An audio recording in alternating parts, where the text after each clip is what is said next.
Gossip കോളങ്ങളിൽ നിറഞ്ഞു നിന്ന പേരാണ് കമൽ ഹാസന്റേത്. സിനിമയിൽ സജീവമാകുന്ന സമയത്താണ് കമൽ വിവാഹിതനാകുന്നത്. അന്ന് പ്രായം 24 വയസ്സ് മാത്രം. പ്രശസ്ത നൃത്ത കലാകാരി വാണി ഗണപതിയെയാണ് 1978 കമൽ ഹാസൻ വിവാഹം കഴിച്ചത്.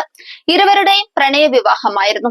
വിവാഹശേഷം കമൽ ഹാസന്റെ കോസ്റ്റ്യൂം ഡിസൈനറായി വാണി പ്രവർത്തിച്ചു.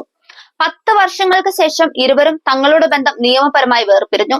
1988 നടി സരികയുമായി കമൽ ലിവിംഗ് ടുഗദർ റിലേഷൻഷിപ്പ് ആരംഭിച്ചു. സരികയുമായുള്ള ബന്ധത്തിൽ പിറന്ന ആദ്യ മകളാണ് ശ്രുതി ഹാസൻ.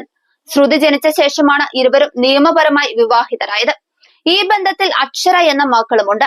2022 ഇരുവരും വിവാഹമോചനത്തിനായി കോടതിയെ സമീപിച്ചു.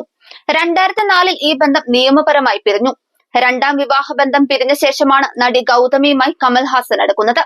2005 മുതൽ 2016 വരെ ഇരുവരും ലിവിംഗ് ടുഗദർ റിലേഷനിലായിരുന്നു. പിന്നീട് ഇരുവരും പിരിഞ്ഞു. കമലുമായി പിരിയുന്നത് ഹൃദയഭേദകമെന്നായിരുന്നു ഗൗതമി അന്ന് പ്രതികരിച്ചത്. നടി ശ്രീവിദ്യയുടെ പേരുമായി ചേർത്തും കമൽ ഹാസൻ ഗോസിപ്പ് കോളങ്ങളിൽ നിറഞ്ഞു. ശ്രീവിദ്യയും കമലും പ്രണയത്തിലായിരുന്നെന്ന് അക്കാലത്ത് റിപ്പോർട്ടുകളും ഉണ്ടായിരുന്നു. ഇരുവരും വിവാഹം കഴിക്കാൻ ആഗ്രഹിച്ചിരുന്നെന്നും എന്നാൽ അഭിപ്രായ വ്യത്യാസങ്ങളെ തുടർന്ന് ആ വിവാഹം നടന്നില്ലെന്നുമാണ് റിപ്പോർട്ട്.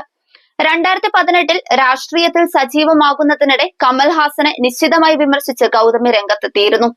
ജീവിതത്തിന്റെ പ്രതിസന്ധി ഘട്ടത്തിൽ പോലും ഒപ്പം നിൽക്കാത്ത കമൽ ഹാസന്റെ ആത്മാർത്ഥതയില്ലായ്മയാണ് ബന്ധം വേർപിരിയാൻ കാരണമെന്ന് ഗൗതമി തന്റെ ബ്ലോഗിൽ വ്യക്തമാക്കിയിരുന്നു.